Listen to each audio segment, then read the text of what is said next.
کہ توبہ استغفراللہ، اب تک میں یہ سمجھتا تھا کہ یہ وہابی لوگ غیر اللہ سے نہیں مانگتے، مجھے تو آج پتا چلا ہے یہ تو اللہ سے بھی نہیں مانگتے۔ نبی کریم صلی اللہ علیہ وسلم کی تعلیمات اور پیغام کے مطابق اپنی زندگی کو ذکر اذکار سے مزین کیجئے، اپنی زندگی کو ذکر اذکار سے مزین کیجئے۔ یہ ساری خرابیاں، یہ عقیدے کی خرابیاں، جسمانی بیماریاں، روحانی بیماریاں اسی لیے تو آتی ہیں کہ ہم نے رب العالمین سے مدد مانگنی چھوڑ دی، بلکہ ہم کسی سے کیا گلہ کریں۔ سچی بات یہ ہے اہل حدیثوں نے تو اللہ سے دعا مانگنی چھوڑ دی، دعا مانگنی چھوڑ دی، فتوے پہ فتویٰ، فتوے پہ فتویٰ، یہ بدعت، یہ بدعت، یہ بدعت، یہاں اجتماع نہیں کر سکتے، یہاں ہاتھ نہیں اٹھا سکتے، یہاں یہ نہیں کر سکتے، وہاں وہ نہیں کر سکتے۔ اللہ اکبر۔ مفتی صدیق صاحب کا جنازہ تھا سولجر بازار میں، علماء کافی آئے ہوئے تھے۔ ایک عالم نے جنازہ پڑھنے سے پہلے عصر یا ظہر کی نماز تھی، اس کے بعد جنازہ ہونا تھا، وہ نماز پڑھائی۔ نماز کے بعد جب نمازیوں کی طرف رخ کر کے وہ امام صاحب بیٹھے، وہ مستقل امام نہیں تھا وہاں کا، وہ کراچی کے ایک معروف جامع سے آئے تھے، تو امام صاحب نے عزت کے طور پر اپنا مصلی انہیں دے دیا کہ آپ نماز پڑھیں۔ جب وہ سلام پھیر کے مقتدیوں کی طرف رخ کر کے بیٹھا تو پہلی صف میں کوئی بزرگ، کوئی بوڑھا بیٹھا تھا، اس نے کہا کہ حضرت کل میری آنکھ کا آپریشن ہے، آپ میرے لیے دعا فرما دیجئے، اللہ خیریت سے میرا آپریشن جو ہے یہ کامیاب کر دے۔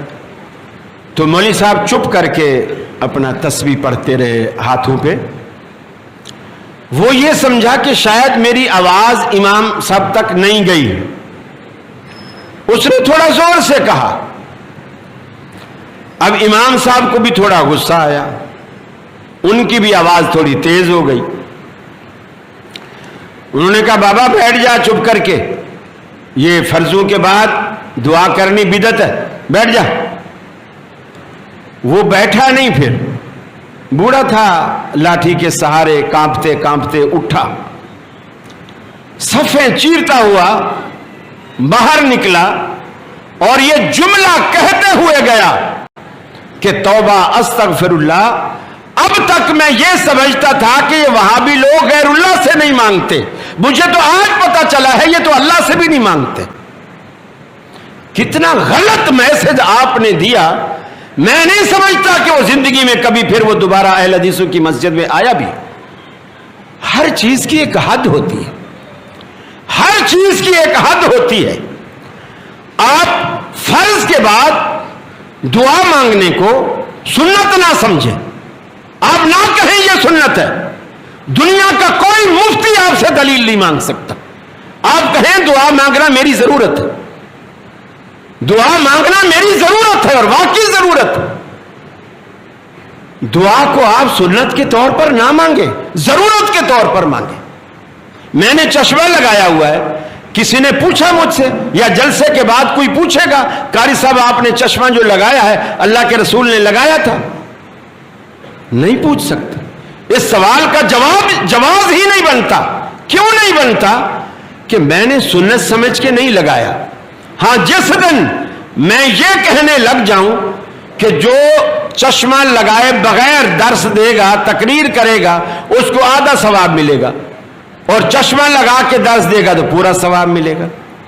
چشمے کے ساتھ خطبہ دے گا تو 2 خطبے کا ثواب ملے گا، بغیر چشمے کے دے گا تو آدھے خطبے کا ثواب ملے گا۔ اب لوگ پوچھیں گے حضرت اس کی دلیل کیا؟ آپ نہ کہیں یہ سنت ہے۔ مولانا اسماعیل سلفی رحمت اللہ علیہ ہر نماز کے بعد دعا مانگتے تھے۔ اب ظاہر بات ہے اہل حدیثوں کو ایسی باتیں کہاں ہضم ہوتی ہیں۔ نوجوان لڑکے نے پوچھ لیا کہ حضرت ہم اس مسجد میں بھی جاتے ہیں، وہ لوگ تو فرضوں کے بعد دعا نہیں مانگتے۔ آپ ہر نماز میں ہاتھ اٹھائے بیٹھے ہوتے ہیں, ہر نماز میں دعا مانگ رہے ہوتے. انہوں نے ہنس کے کہا بیٹا ہو سکتا ہے ان مسجد والوں کی ساری ضرورتیں پوری ہو گئی ہوں, میری تو ابھی بہت ساری ضرورتیں باقی ہیں. ارے اللہ سے آپ کی کتنی ضرورتیں ہیں؟ آپ کے بچے پڑھ لکھ کے بڑے ہو گئے, نوکریاں نہیں لگ رہی, یہ ضرورت نہیں ہے آپ اللہ سے مانگے. بچیاں جوان گھر میں بیٹھی ہیں, شادیاں نہیں ہو رہی, یہ ضرورت نہیں ہے آپ اللہ سے کہیں کہ جب بیٹیاں تو نے دی ہیں تو ان کے گھر بھی تو ہی بسائے گا نا. اس حجت سے کبھی مان کے تو دیکھیں اللہ رب العالمین سے. میرے بھائی اللہ رب العالمین تو دینے سے کبھی انکار نہیں کرتا. ہمارے پاس وہ مانگنے والے ہاتھ نہیں ہیں, سلیقہ نہیں ہے, طریقہ نہیں ہے.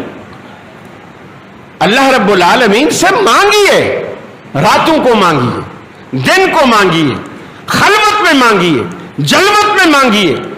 اس کے لیے تو کوئی وقت اللہ نے مقرر نہیں کیا کہ نعوذ باللہ من ذالک کہ یہ میرے کھانے کا وقت ہے, یہ سونے کا وقت ہے. اس نے تو ہر چیز اپنے اوپر حرام کر رکھی.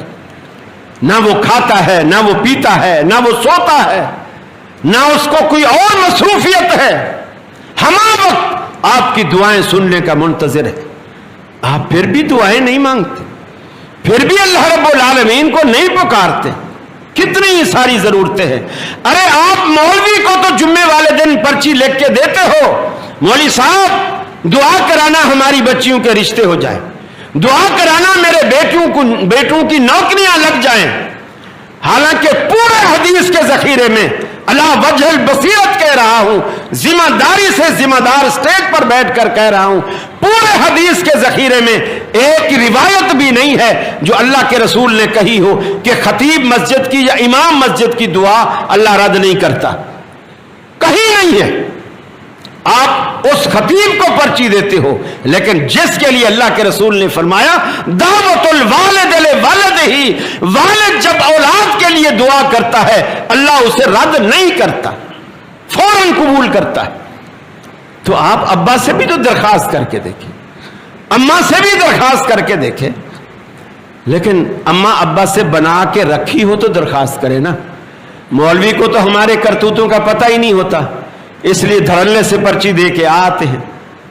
ابا کو دیں گے تو وہ تو آگے, ہاں تو نے جیسی میرے ساتھ بنا رکھی ہے, میرے دل سے تو بڑی دعائیں نکل رہی.